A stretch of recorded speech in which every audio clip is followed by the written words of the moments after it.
year is 1986 and sitting in the back of a maroon Dodge Dart is a 12-year-old kid. It's late, already past his bedtime really, so this outing is a special occasion, an educational experience of sorts. His father, you see, picks up extra cash now and again by doing odd jobs, handyman work, and he and his buddy landed a pretty sweet deal this time around, an overnight gig in a warehouse doing work on vents. Anyway, this kid is tagging along, and I want to tell this kid that everything's about to change. Everything meaning you, kid. This warehouse is unlike anything you've yet to see. Cavernous and dark, and you'll swear it's the place where ghosts are born. You'll look into crevices that can suck you into hells that exist beyond your imagination's ability to draw them. But after an hour or two of this, you're going to sort of get bored and wander in to find a small office in the back of the warehouse. You'll ask your father, "Hey Dad, can I go into the office over there and watch TV?" He's going to walk back over there and make sure everything's okay. He's going to look at the TV and then the VHS cassette box, the only one that's there, and look at you then with something you'll someday understand as gravity and say, "Sure." So you'll put on that tape and you'll watch Alan Parker's 1982 adaptation of Pink Floyd's The Wall, and you will have rapture, the medieval kind of rapture, where light is only seen after intense agony.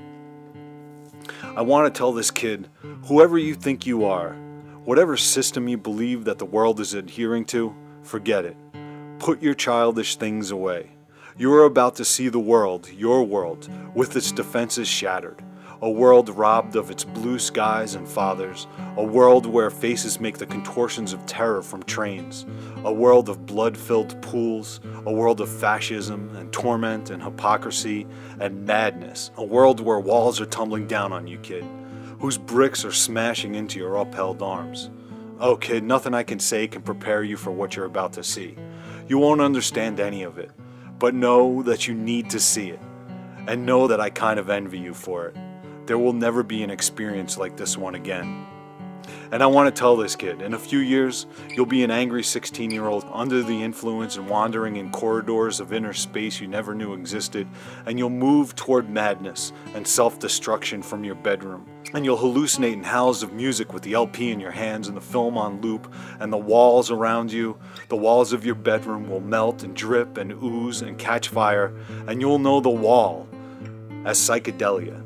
You'll know that this film's fearsome animations and non-linear narrative and expressionistic symbolisms open tunnels through the walls of your mind, and if you're not careful, you might not be able to make it back. But I do want to tell this kid that he will make it back, that you'll make it through this too. And still later, kid, you'll be in your 20s and building the structures of your understanding. Inventing the lens of art you'll look through to see the world, and you'll realize then that the wall is a masterpiece, containing within it all the furies and sweetness of life in sublime tragedy, and that it changed the form of cinema and pushed the boundaries of what was possible with music. And someday, kid, you'll be older than you ever thought possible, sitting around your living room, talking about this film with your buddies for something called the Cutting Room Movie Podcast, and you'll ask one of your oldest and dearest friends to play one of the songs off the wall. Take it, Ronnie.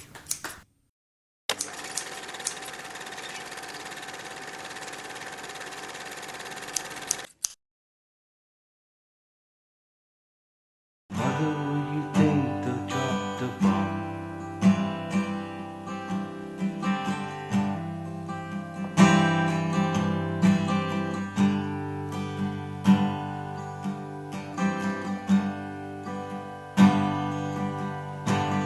Mother, do you think they'll like the song?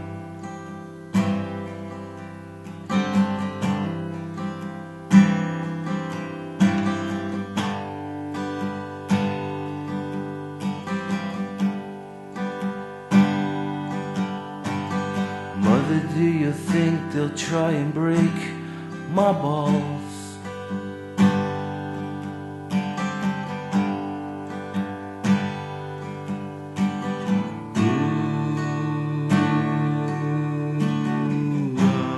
Mother, should I build the wall?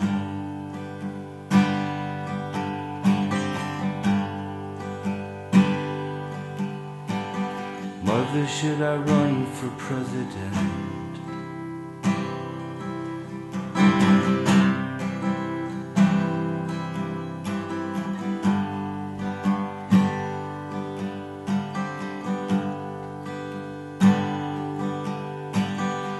Mother, should I trust the government?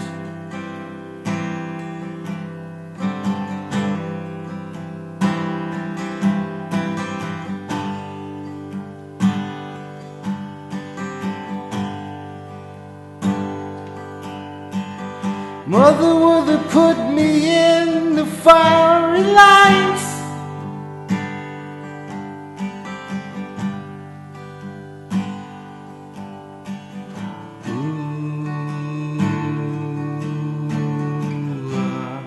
Is it just a waste of time?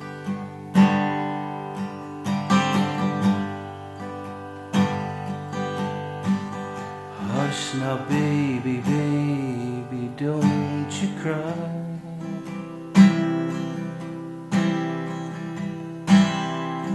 Mother's gonna put all of her fears into you. Mother won't let anyone look it through. Mother's gonna keep you right here under her wing. She won't let you fly, but she might let you sing.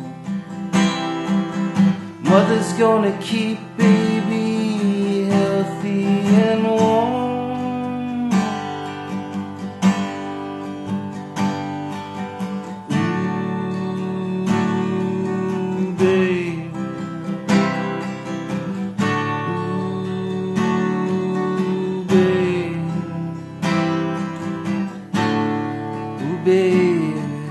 Of course, mother's gonna help build the wall.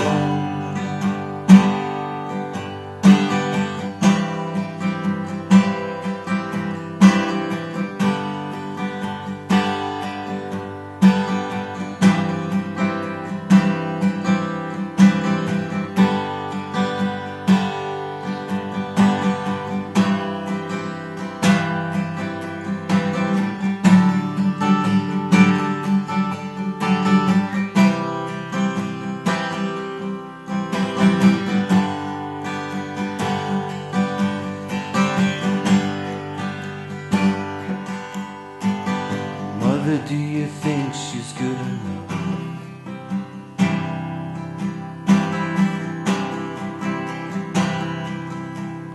for me?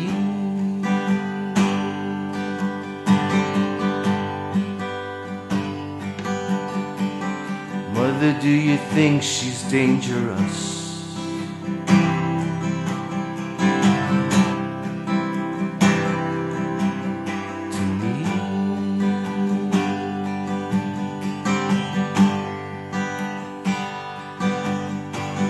Mother, won't you tell your little boy apart?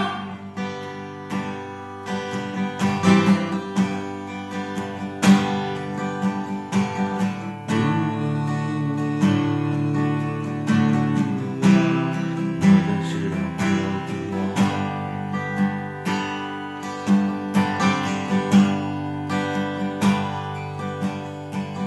Hush now, baby, baby, don't you cry.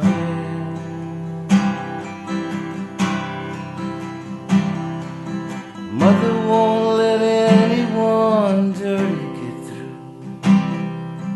Mother will always find out. Mother's gonna wait up till you get it. Mother will always find out where you've been.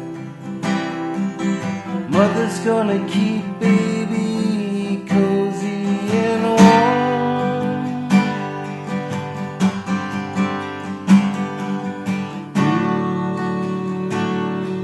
Ooh, baby. Ooh, baby. Ooh, baby. Mother, ooh, baby, to me.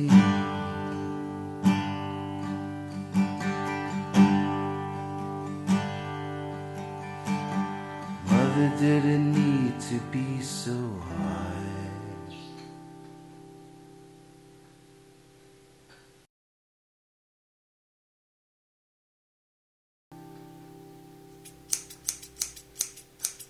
All right, thanks a lot, Ronnie, man. That was really cool. Thank you very much. It's a No, pleasure. thank you, dude. So, Joe, you think this is groundbreaking work? I know you don't like it, man, but Well, I'm curious. I it mean, we're broke- going to talk about it. I Sure, mean, absolutely, it broke my ground for sure, man. And I think I don't know all that much about the history of music video type stuff, but I would imagine that this was it predated. It Yeah. came out in '79. It predated MTV. No, it came out in 82. 82. Yeah. Yeah. Okay, the album came out in '79. Yes. So when did MTV launch? 80, 80, 81. 80, I think August 81 was the 81, official, yeah. like, yeah. Yeah. So I mean, this is better than any of the videos that were put out in the first couple of years Absolutely. of MTV. As far as I Well, know. you have Thriller. I mean, that Which directed by John Landis, by which the is way. beautiful, And Devo which were is doing great. videos. Yeah, Devo were doing video in the 70s. Yeah, they were doing, like, really, really... Everyone was You're absolutely doing right, yeah. music videos of some kind prior to that. I mean, There even Pink was. Floyd did Live at Pompeii. They had like concert movies, and they did have music videos as far back as the 50s. They had music videos. I buy right? that, I don't yeah. know where the hell they were putting them. I guess in theaters and television occasionally or something. Well, it was groundbreaking Yeah. for me, man. It was the first time that I saw music being put to film in a way that is cinematic, like Yeah. almost purely cinematic. And it was an album that I've never heard the likes of before. Obviously, when I was 12 when I saw it, but also like even to this day. Yeah. Like I haven't watched this movie in a long time. I put it on the night before this recording last night, and I'll tell you this: like the first 10 minutes of this movie, particularly like the opening shot in the hallway, Hallway scene. the maid. Right. It reminded me of Soldier. Terry Gilliam, like like the first 10 minutes, Yeah. and I'm like, well, maybe I missed something here. Like the first 1 or 2 times I saw it, I'm like, maybe this is an extraordinary piece of work. The first 10 minutes of this, Billy, cinematically, just the photography is it's incredible. Alan Parker's amazing, throughout most yeah. of the film, but particularly the first 10 minutes. It's just like you could tell it's very careful. And it's there to really, it's done to really draw you in. With that being said, I could almost get behind the album conceptually. I could get behind the ideas through the lyrics. The music is great. I'm not going to sit here and deny that. But you want to talk about some of the shit that I see in this movie visually, it's cheeseburgers, dude. Man laying in a pool of blood. Like he's Jesus, okay? I mean, I could go Tom on did just demo the- that for the- us, by the- the way. yeah. He did just spread that his arms animation and- of 2 flowers turning into vagina and penis. It's like, come on, dude. Right, it's a Give me a little heavy. break. Even this is the worst. This is like after watching all this, the wall exploding at the end was just come on. I would have liked it better if the wall didn't break and it was just left there for you to think. This would have been effective you're to me. saying- So your beef with it is that it's a little heavy-handed in its symbolism. I essentially. think it's just exactly. It's just obvious in its symbolism visually. Right. Now, It's now like really commercial, heavy-handed symbolism. it's like it's just trying. It's like out of a commercial or something. yeah. Well, I mean, no commercial would look like this movie, but Well, that's what. Yeah. Well, okay. So this is one of those films, like, and we all have them that have like this weird spot in our lives that, when I was exposed to this film, obviously, like I said, when the review was in a time where I was not savvy about symbolism whatsoever, and when I watched the film, I wasn't even aware what the symbolism. yeah. would So have it's a been. good stepping it's very stone for a hard to 10th kind of grader figure to out. start learning about symbolism. And when I was 16, it meant a lot to me as well. Well, I could buy that. I'll buy that. And I could see your point as being an adult and seeing. Do you think can you criticize it? Like, do you have critical opinions of it now, having watched it again? To be honest with you, I have been insanely overrun with shit today. Or this week, so I haven't been able to watch it this week. The last time I watched it was probably about 5 years ago in totality. But you've seen it quite a few I've times. seen it a How many bunch of times do you think you've seen it? Probably 10, 12, something like that. And Jeez. it meant a lot to me when I was Really? growing up and learning I about even Well, smoked it's like before I watched some it. of that stuff is like biblical. Like it's so in your blood. Like it forms something like if you see it at the right time and place, Right. you're never going to have a completely critical view. Well, of like it, I you know? said, like it stems back to a time before my mind was mature enough to even know what symbolism was in movies. You know, what I Right, mean? I right. believe, So if I can, I believe your dad was really into Pink Floyd, my father was huge. So- and that's Yeah, I right, remember right, that a right. lot. Were you hinting in your review that your dad had seen the movie, and he knew what you were in for? Okay, let's see. Let me try to place it. I've never actually tried to do this before, so let's place this in history for me. So, when did Dark Side of the Moon come out? 73. 70. Yeah, 73, My early father knew 72, my 73, father yeah. knew what. My father was like. My parents were both like hippies essentially. Mm-hmm. So they knew Pink Floyd for sure before 80. 79, The Wall. I would say that he probably saw it. I don't know, but I know that I know as I got older, especially into like my later years in high school and college, he was a huge Pink Floyd fan. He was a So Dark Side of the Moon guy, right? he Like loved that Dark was Side his. of the Moon, Yeah. you know, and Yeah. I was more of the Wall guy because of the experience I saw. I just talked about. So when I It saw was huge. The Wall was huge. Yeah, Yeah. yeah. I look, and I don't mean to cut you off, but my mother took me to see this movie in the theater that's insane. in 1982. And it did not have. It did How not old have were you? an effect. 8, 9. It didn't have a last. No. Well, obviously, look at me. Look at my hair, for Christ's sake. You know, I mean, that hasn't had an You effect do on have a me. little bit of a Bob Geldof feel going on. Yeah, that's true. You need to shave your eyebrows, though. That's right. No. Could you Oh, do that? boy. But I remember that shit. Like, that shit, like, those, like, scenes.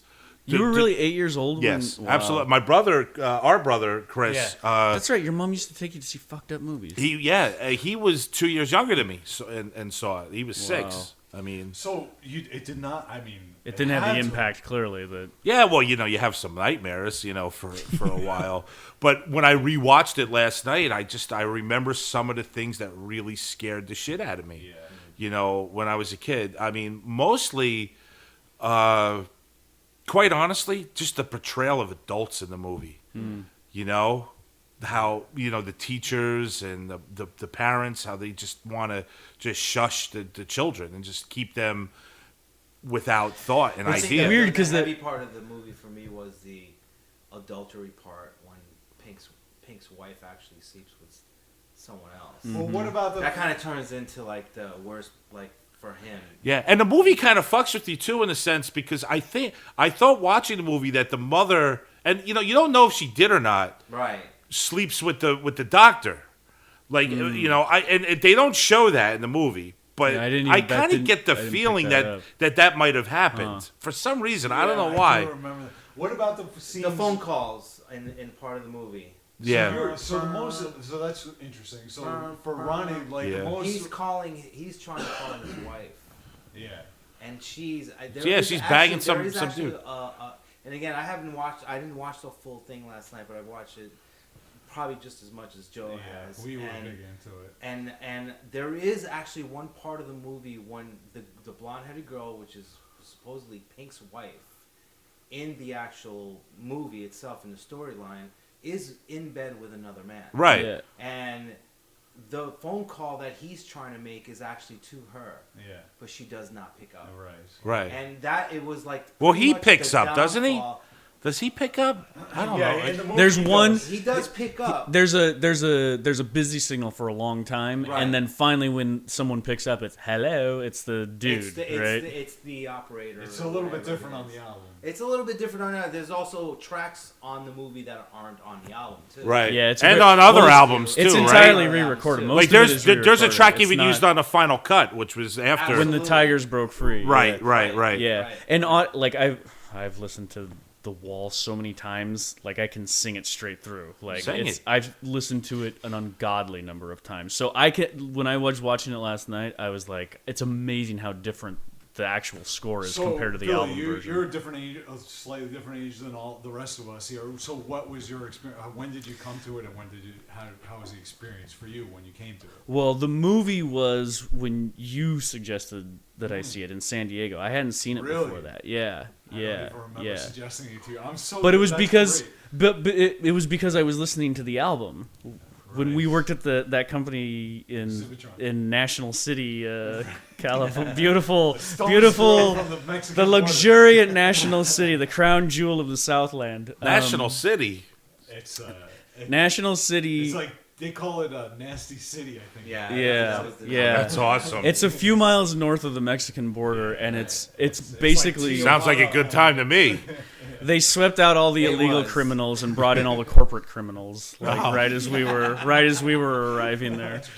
But yeah, I was like I had the album, the double album, and I was listening to it at work, and you're like, when oh, you say double album, you mean CD or CD, LP? yeah, Okay, yeah, yeah, alright. because I'd heard it many times before. We had the LP. We were know it as listening the to Yeah. LP. when we It were just folded over. Yep. Just like See, that's sitting in the bedroom tripping out on. going Yeah. back to that. Can you imagine how great it would be to like smoke a joint and just see the wanna artwork do while that you're right listening to now. the I music? know. I wish we had a record player. Part 4 of the Cutting Room Podcast, special music. My episode. uncle had it on 8-track. I used to listen to it on 8-track, Wow. man. And I remember it used to be really confusing to me because aren't there three parts to Another Brick in the Wall? Yeah. Yes. On the album, and like I remember with the 8-track because it would just like it would take me forever to try to locate that version of Another Brick in the Wall that right. they were Yeah. playing on the radio. Right. It would just Yeah. like confuse the hell out of me. Yeah. Drive I me had crazy. that problem too because I always Yeah. loved those songs. There you go. So what was your impression of like so after see I think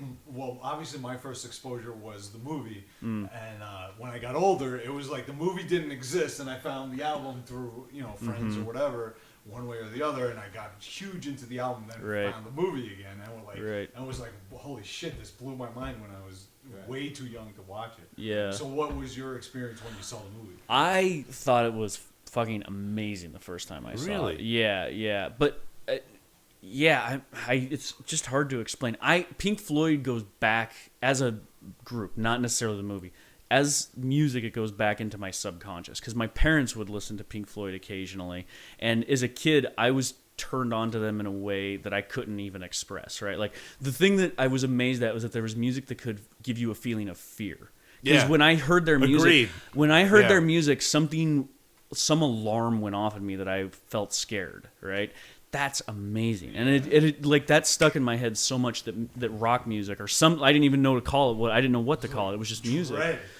There's dread. There's an ominous feeling of fear encroaching on you in their Yeah. music. And It's almost like but also, but there's a freedom. Like I am a diehard David Gilmour guitar fan. I cannot get enough of his guitar playing, and so there's this sort of celestial calm amidst insanity that as a Right. kid, this is my view of the universe was like sort of formed by those impressions, So by the time I got to the movie, I was pretty prepared to have a good experience. It's so funny how they are lyrically angstful, extremely. Yeah. And yet the music is very tranquil at times. Oh, it's And it walks this it's line. You go weird, to yeah. these heights of It's a beautiful insanity thing. that you're just screaming and your brain is being torn apart, and then it just collapses into this tranquil, calm sea Right. that is like there's something deeply perfect about the way they That's structured why I their think music. It's a masterpiece in the way that, and to me, it encapsulates everything, almost everything of life, where there's innocence and beauty and hope and tragedy and suffering. It's all in and there. Anger, like it covers I hear you. that whole Yeah. span in a way. That, Nazis. like No, yeah. like the Never leave them yeah, out. the Can't worst leave them anger, The worst fear, like the antithesis or the not antithesis, whatever the fucking word is. I'm drawing, but the epitome of anger, the epitome of anger and fear. Yeah. Of is fascism, and essentially it's this dude who's hurting so much Right, turns into a fascist. Right. Let And me- it's like he this was delving scorned. into like these recesses of your mind that like to especially somebody who's in their teens is gonna like like they're opening up in to, a like, way, this- I think that it is very adolescent. Like I kind of want to get into Roger Waters and like the other thing, but That's exactly I've seen this it. movie 3 times basically. When the first time, which kind of blew my mind, the second time I saw it was maybe 4 or 5 years ago, and I thought it was awful because of the reasons you just said. I was like, Alan Parker is not my favorite filmmaker, and he's a very blunt instrument in this movie, and it's very crude, the images that he's hitting you with, and it's very, it's very commercial in a way. It's very music video in a way, right? This time when I watched it last night, I loved it again, but I also felt like I was in your subconscious, Joe. Like all the movies that we've shot over the years, I'm like, there's so many images out of that movie that I feel like, like you've sort of recreated subconsciously or not, like What are you doing, But Joe? you're- Stealing shit from the wall? no, it's like there's worse places to steal from. it's like the influences that get in your blood when you're Yeah, a certain right. age, and you, in a way, like something can traumatize you, and then you will go and relive that in a certain way to like make sense of it, But So Ronnie, when you were watching The Wall, like, what was your experience between listening to the album and watching the film? Like, how did listening what came to first? the album? Well, listening to the album was definitely first. Yeah. I must have been like maybe 13, 14, Yeah. discovering it for the first time. And when I actually heard the whole music of it, I thought it was a beautiful like musical. When I saw the movie, I actually realized what I was actually hearing. Yeah. It's crazy how that. And You get the these whole images story, put to- the whole story kind yeah. of put together. The fact that this kid went through this, huge traumatizing young being while his father was killed at war, and grew up to be this artist who lost his wife, who became pretty much an nihilist with drugs. So and you kinda- earlier you were saying that the part that affected you the Was most the was music, was the and when I loss of the saw- woman. right? The loss of the woman. Yeah, was but a big thing. I don't know. I could be wrong, and there might be something in there where I could be completely off here and that I missed. But it could also be interpreted that she lost him, and that was all like in his head. You're that absolutely that right. that his wife was doing that with another person, and she wasn't, because he's just wrapped up in himself. Yeah. Himself, his Yeah. the all people that around he him, knows his is life. that a man answered the phone. Yeah, that's That's it. all he knows. He Yeah. doesn't know anything else. Exactly. I think To me, one of the hardest parts of this was, like one of the most affecting parts was the kid sequences where he's Yeah. looking for his father. he's looking. He for goes his to the train father, or station when he's at and- the when he's actually looking at his father's at the And he funeral never in the knew church. his father. He's just playing around. He doesn't Yeah. realize what's going on yet until he gets a little older, And all these flashbacks come in. He loses his girl, and He's to me it was like the most heartbreaking part was like he's tugging on the coat of that stranger. That stranger. Right. And the stranger doesn't say where's your mother. He says where's your father. Yeah. right. You know, And with that's- naturally, everyone would say, "Where's your mother?" Who says, Right. "Where's your father?" We all know fathers; they're the worst. They're never there. Right. But That is the hardest thing. Yeah, That's what struck me the most, is that like part of that sequence in the movie where I kind of understood the whole movie right there. His Well, that and then his kinda- whole hallucinations I don't about wanna- him being this other being and becoming Like, not angry. to overstep bounds here or anything, but like, did that like affect you on a personal level? It did in a huge way. I recently just met my dad for the first time like 5 years ago. wow, So wow, that's it was a huge- interesting. That whole reoccurrence kind of came back, and today I'm still kind of dealing with the fact that I have siblings that I never knew about. Because you And just found Amazing. out that you had siblings. I actually have siblings, yeah. So it's kind of like The Wall was kind of a huge impact for me, because Wow. I was still trying to figure out where my dad was, and what happened to him, and that whole part in the sequence of the movie, I kind of understood really what the movie was about. You know what I mean? Like, it seems like everything stems from that. Like, this guy's Yeah. existence stems because it's such an early part. It's such a formative It's such an part of early his, part of his life, and Yeah. and to him later on, they're just memories, and they come at him at a different time, and then of course when he gets into his artistic life, he's a musician, rock star, living the life. He takes drugs, he hallucinates himself into. Well, he's still this- dealing with that pain. He's still dealing with that pain, but also with the fact that his wife's sleeping with another man. that kind of like boils down to the whole. So part of the anger part of the what whole is it in the movie. Pink? What is it in the Pink Floyd character that For his me- absolution is to be a fascist dictator? Right. You know, yeah, here's the that's a thing for question me, for Billy. and that's a great big thing because a lot of people Why? Well, because you're fashion. You have a fashion. Yeah, because because he's wearing a swastika. That's why you say it. That. I can explain that.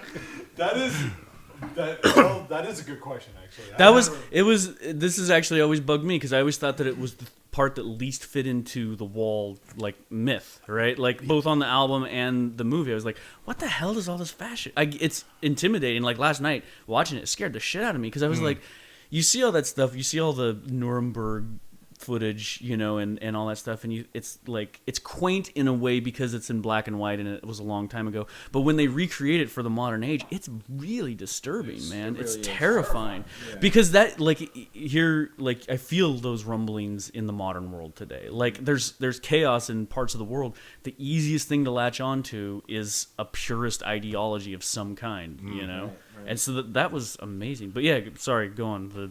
What is the fascist fantasy? So Why? Why is that what he? That's you know. That's a You, good you understand? Yeah. Yeah, like how do you parse that? And in the Yeah. How does that? Where's that bridge? Like you know, what's underneath that bridge that he like it's obviously a Hitler thing, right? Like obviously in the film. It's like it was. they call that it's not Florence Nightingale syndrome. It's the other one. Where you love your your hostage captor. Loves your captor. Stockholm syndrome. There's a degree of the Stockholm syndrome there, definitely. Yeah. But I also like it's. I think it's a thirst for control, to be in absolute control of your world, so that no one can ever like fuck with you again, and kind I of think, a thing. You know. And I think too, since we're on the subject of Pink, I think Syd Barrett, the original guitarist, had a lot to do with the Wall. And I a lot read of, that. I Sid conceptually. Barrett, the ghost of Sid that's Barrett yeah. I read goes that through like all their that's 70s his. That's stuff. basically his album. That's basically his album, Yeah. which you would hear. Roger We have Waters' a bunch of other interpretation stuff. of his, you know. The actual recording of which you would hear, Syd Barrett was in the He recording walked into the studio, yeah. while he was shaved completely and just stood there and just watched the Well, whole- what He did no, the- what he I did the what Bob I Geldof read thing was with the- that he was at a. This is really great. Syd Barrett was at a dinner party, and he got up in the middle of the dinner party, and went into the bathroom, and shaved his eyebrows, and went back to the table as if nothing had ever happened. He just went about his business, and it was like he just kept like acting normal, Right. And This is- just like the only thing he left on the table was for people to have their own reactions about it. right. And Which That's so I'm great. about to do that right now. Excuse me. I mean, seriously, but it Actually, is great. be a lot of And hair why on the floor. don't we do things like this? Joe already did that with his beard, actually. Yeah. I gotta be. I gotta bump it. But yeah, Syd Barrett, dude. I mean, it's just for Alan Parker to pick up on that. I don't know where that's coming from. If it's Roger Waters feeding Alan. I think Parker it's or Roger Alan Waters. Parker. It's feeding Roger. off. I watched a bunch of interviews last night, and Roger Waters, like as much as he would say about it, was he said, "I have to admit that all the fascist stuff there's something personal about it, and it's me exercising something." And he would not elaborate on it, Huh. but he did. Like it's the first time I've ever heard him actually say explicitly, it's the- I "That's my fantasy. Well, that's like It's my, really that's my, it's a huge. It's I'm like the third exercising part the of the dark story, fantasy and it's of mine. huge. Yeah. Well, Yeah. let's think about it like this. Like if you're gonna recess into your own mind, that You're gonna means become a dictator of you your own become private the universe. Dictator of this world. Yeah. And Who- you're and gonna he's control really this pink. world. And so he like if you're a manic depressive, if you're gonna go into a place where you are the only intelligence And you're that gonna make your exists. own world. Well, it's a good thing we don't know any of those types. No, that's true. You know, Ronnie, I find it really fascinating that you had just met your father 5 years ago. Listen, I could only relate in the sense that I didn't really get to know my father until I was about 18. He left my mom and my brother when I was probably about 6, and then he was absent for 12 years. So I didn't really get to know him. But that's absolutely astonishing. Yeah, I mean, if you don't mind me asking, how did he get lost in the mix there? He got, there's, obviously there's a lot of stories that I still don't know myself, It's kind of those secrets. It's that enigmatic. Right. Wow. You were very young. You I were was really very young. I was seriously maybe a year old when he split. He's the Colombian half? He's actually the Brazilian. Brazilian half. Yeah. All right. He split after maybe almost a year, and found out now that he basically married 2 other women. He was married already while he married my mother in the States, and became like, this big father figure to everybody. You know what I mean? Only he was absent several years between now and age 47. Wow. So, Yeah. like, do you feel like almost in a sense like using the wall as a model? I have no idea really. We never really get too involved in it, but do you feel like maybe in a certain sense it defined who you were, like the absence of the father? I think in a way I played a lot of what Pink did. You know what I mean? Where you don't know what's going on at a certain point, and then you figure out what's going on, you resent it, and then you put up your defenses, and I think at that point you realize, like, okay, what am I really doing? Who am I really? You know what I mean? And that's the question, because you don't, Right. you feel like there's a sense of Right, and then there's something I have to do, but I don't really know what it is. You know what I mean? Or who's something's there. missing. Something's missing, right? And I think that's what part of Pink was. He was kind of lost. You know what I mean? For such a long time, because he knew his dad had died, but at the same time, he was living life as, okay, I'm like basically the first person of this generation of family that I'm gonna do. So losing someone as someone that was really close to you as a girlfriend or anything like that is a big thing. You know what I mean? Yeah. Joe, do you, Someone's leaving, departing your life, and it's like, okay. Right.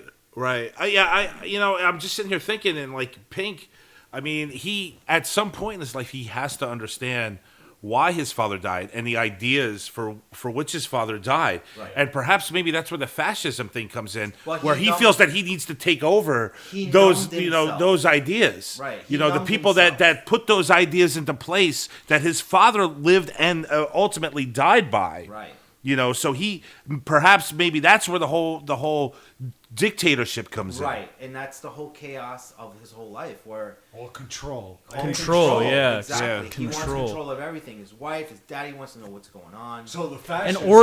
order, because Right. there's the chaos, the uncontrollable, that some random event sent his father to his death and everything, but you can't control those things, right? And I'm psychoanalyzing a little bit too, because Roger Waters is a notorious control freak and everything, but it's like if you can, like, something happens that is completely out of your control, you'll spend the rest of your life trying to maintain control at any cost. Like that can that happens. And when you cross that border into insanity, Yeah. you become The delusion mode of grandeur control takes the that- form of the That's the ultimate you become control. that control that Yeah.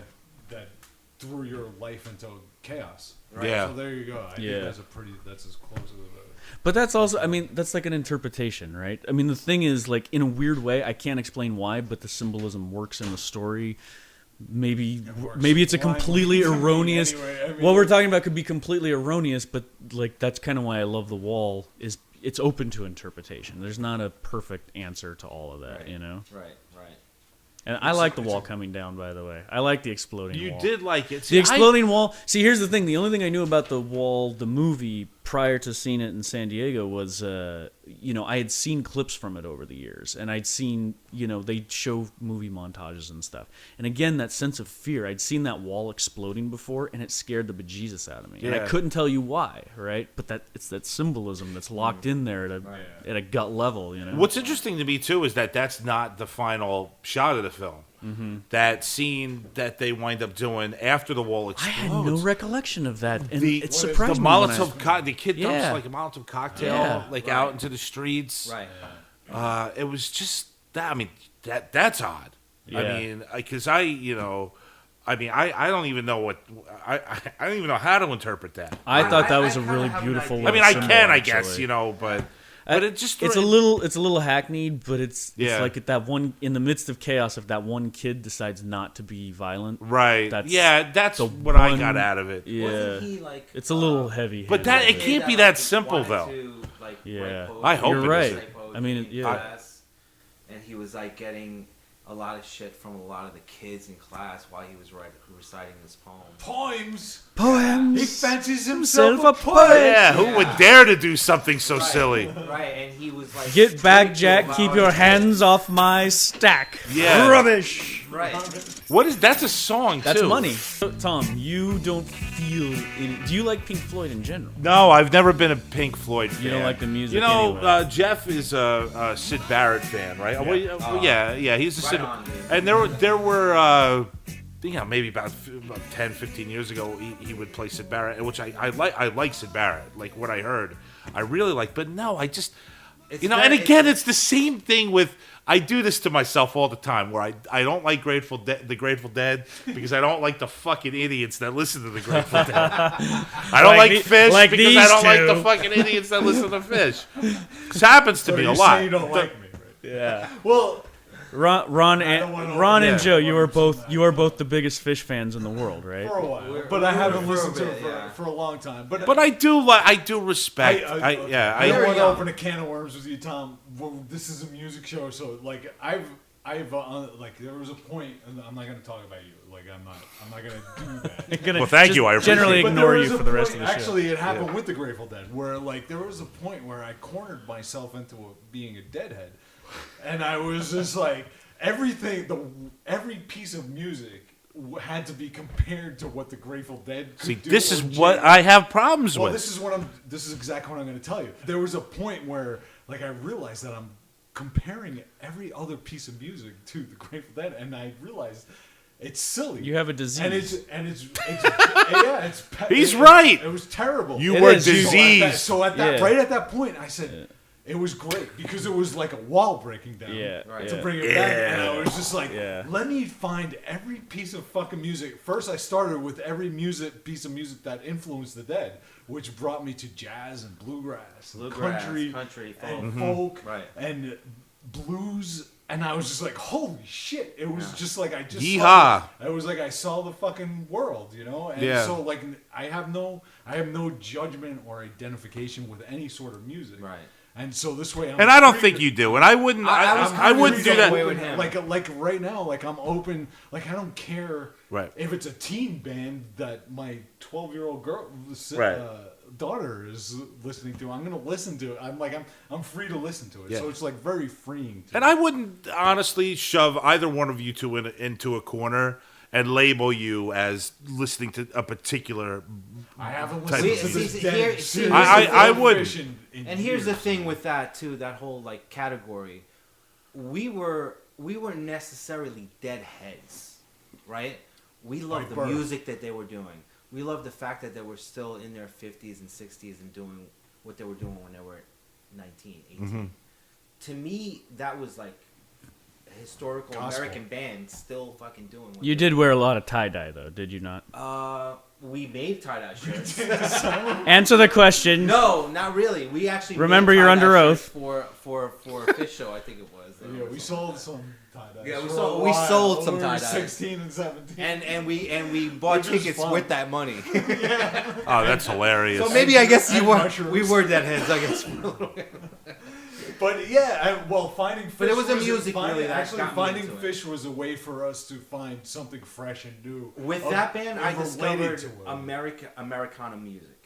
I never knew it really existed. I thought it was just country bullshit, like Kenny Rogers. You know what I mean? That kind of stuff. Yeah. When we were growing up in the late 70s. Right, but the 80s. pop stuff. You're right. Yeah. But when I listened to them, they were doing not just that kind of country music, but they were doing folk music. They were doing, like old Irish songs that Yeah, they were and coming then- out with. And I realized that there was a huge history of American Yeah. music that was here that Right. no one was doing. You know what Right. I mean? And Because what- it wasn't popular. One thing about the Grateful Dead, I will say, is that they were, it seems anyway, that they were far more interested in going out and being with the public and performing for the public than they were about making albums in the studio. Yeah, That well, there was something about like when they were performed, it was like a ritual. When you went to go see them, it was Ritual. It was a ritual, man. It really was.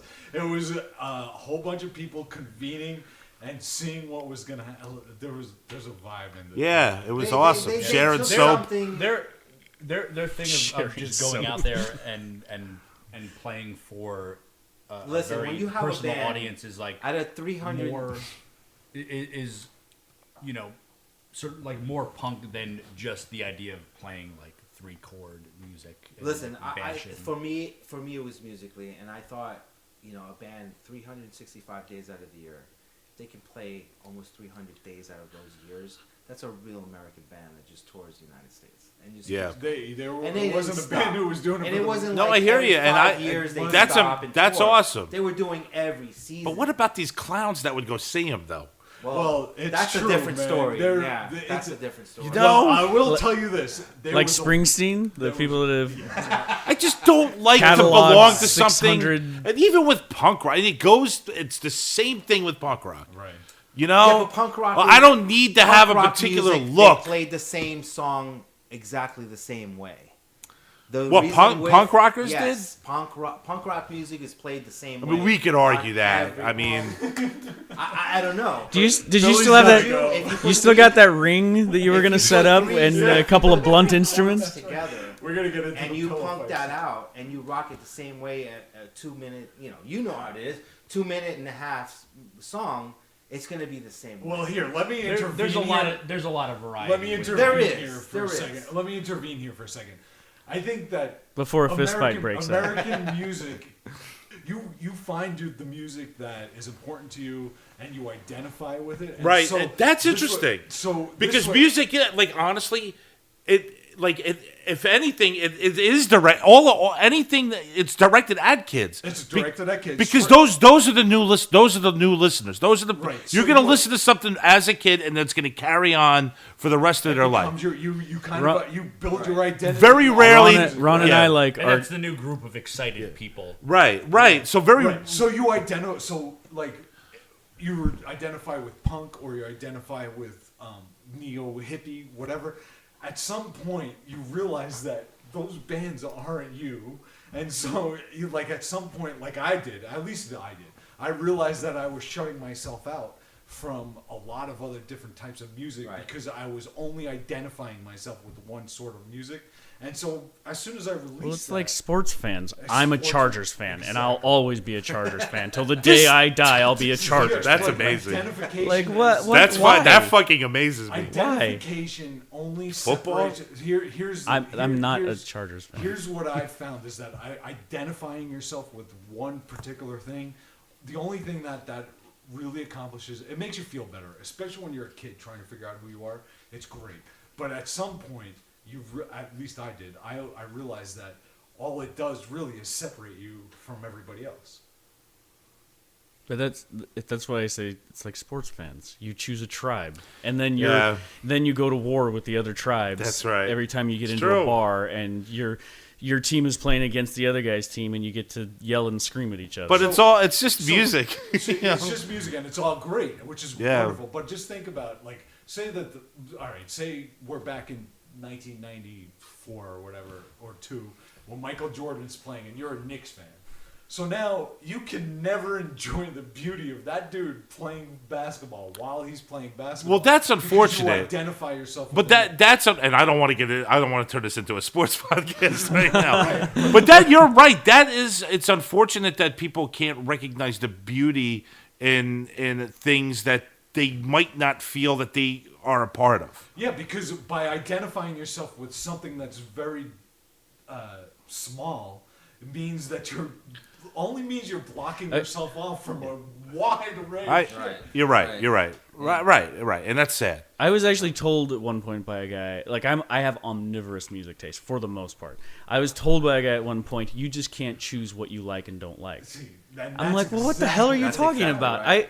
I can find something to like in just about everything. There's Well, that's very little that I crazy. can't find something to like about. You know, like Wow. Oh, this is one of my favorites too. Is you ever run into an old timer like at a bar out in public somewhere, and like you'll play something from their generation, or like, well, how do you know this? Like Hey, this is this is what a This is what this is what I do want to punch somebody in the face. It's like, what are you kidding me? Like like I have no right to like it because it was during their generation. this is the phrase. Exactly. This is the phrase. This is before your time. Yeah, Before your yeah. time. And Well, this is before your frustrating. time. They always start with that one. Yeah. Because this guy has stayed in his time. You know, he's not looked into anything marked his before ground. or after. He's defined his identity. He's and killing himself. No one He's else been can- suffocating. He's at Walmart right now, I'm sure. Suffocating is a good word. Yeah. Somewhere, like, I think about this sometimes because I like new music and I love to find new music. But there's like this fine line in my head that I don't want to be like 60 years old and still like chasing down what the kids are listening to. Like, I'm Right. still young and cool. Well, but at the these- same time, I don't want to choose my catalog and stick with it and never listen to anything. Right. Do you know what I'm saying? But the term new I music always- doesn't even have to be like what's going on right I now. always To me, am new music, excited. I could discover a band Yeah. that Yeah. like had a career from 63 to 67. Yeah. You know, that to me is discovering new music. But there could be new bands that come out, and it Yeah. doesn't matter if you're 90 or 20 or 100. You know, There's times Yeah. that I feel weird listening to shit that like 22-year-olds are listening to, but Well, sorry. but this is why the wall like kind of stands still. You know, like anybody that hears the wall from start to finish, it's still always going to be some epic album. You know, that they're going to want to kind of have more interest in seeing. especially the movie. if you're a 12-year-old or a 16-year-old. Absolutely. It's gonna. It's if going to you're affect already- you somehow. If you you're know? already a guy who knows about like now, if I saw it for the first time now, it might be like, wow, that's really hammy. Right. Yeah. Right. maybe, but I can't see it for that right now because of my experience. with it. Yeah. Right. Jeff, do you Music, not man. like The Wall? Are you? Never heard it or watched it. Are you kidding? You never listened to The Wall? You've never listened to The No. Wall? Look at him sitting there all smug. You don't want to be He's part so- of it? I have a very like tenuous relationship with Pink Floyd. I love the Syd Barrett stuff. And, like, Which I agree, man. The first album was it's incredible. it's fucking and like good shit to but the me. stuff after that, like I that was the idea I think for Pink Floyd. like stuff here and there, but they're just a band that I've never cared about listening to. There's And specifically with The Wall, one thing that like the song "Comfortably Numb," that guitar solo is poison to my ears. So You just think it stinks. cheesy, yeah. Yeah. Right. Oh, and by the way, Joe, Mother, wasn't that the song in The Squid and the Whale that Jesse Eisenberg like stole, like his character stole? that's Is it it wasn't Mother? That's right. And the father didn't even know. Like he's like, yeah, that song's pretty heavy. That was But hey, listen, guys, I do want to. Oh, I'm sorry. I want to mention too.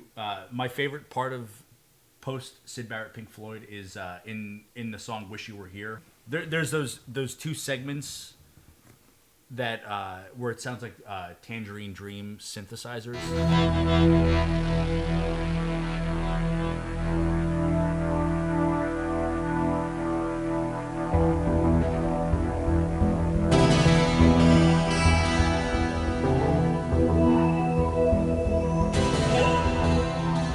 Every synthesizer, excuse me, right? every And I love movie that. should be scored by Tinge.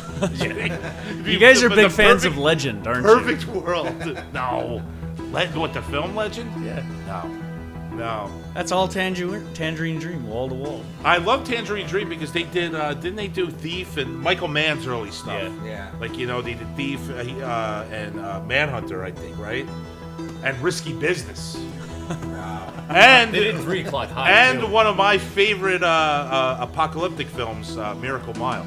Oh, that's a great movie. Yeah. That's actually that's a great like it's an independent indie movie that Yeah. I don't know how they got that made or anything. Really weird. Weird, It's like yeah. comic booky, too. It's kind of like Isn't this it? Terry Like these Gilliam. Those characters that come at you. You know what it reminds me of is the great Emilio Estevez, Harry Dean Stanton movie, the Repo Man. Repo Man. It reminds me of Repo Man. Like Yeah. this. How the fuck did this movie get made? Surreal, dude. Who gave them money to make that movie? Hey, listen, I want to talk a little bit more about movies with, you know, rock and roll and music and all that. We're going to let Jeff play a song real quick. Yes. Jeff, you're going to play a tune. Yes. We'll come back. We'll throw out a couple of our favorite movies. You know, I'm thinking The Doors, the Buddy Holly story, whatever. Whatever we want to throw out there. We'll talk for a few minutes before we wrap this up. Does that sound cool? That sounds great. All right, let's Beautiful. do that. All right, Jeff, take it away, dude.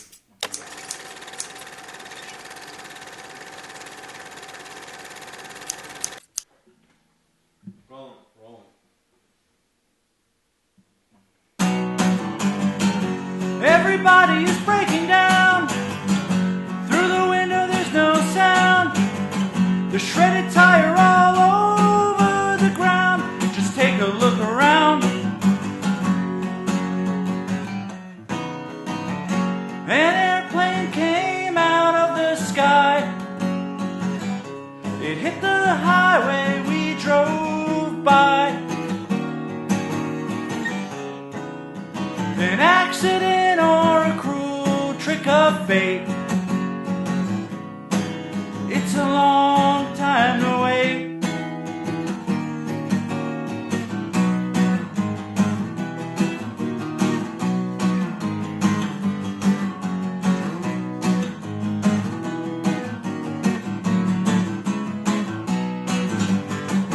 Everybody is breaking down.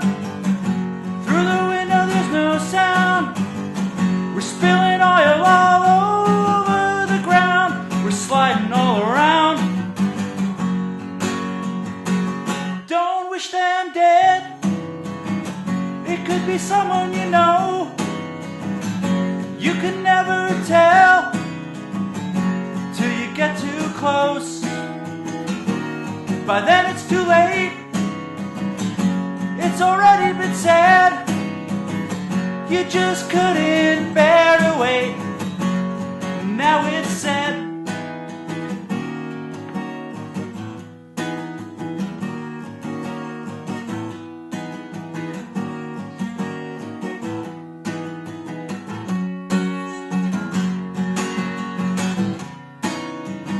Everybody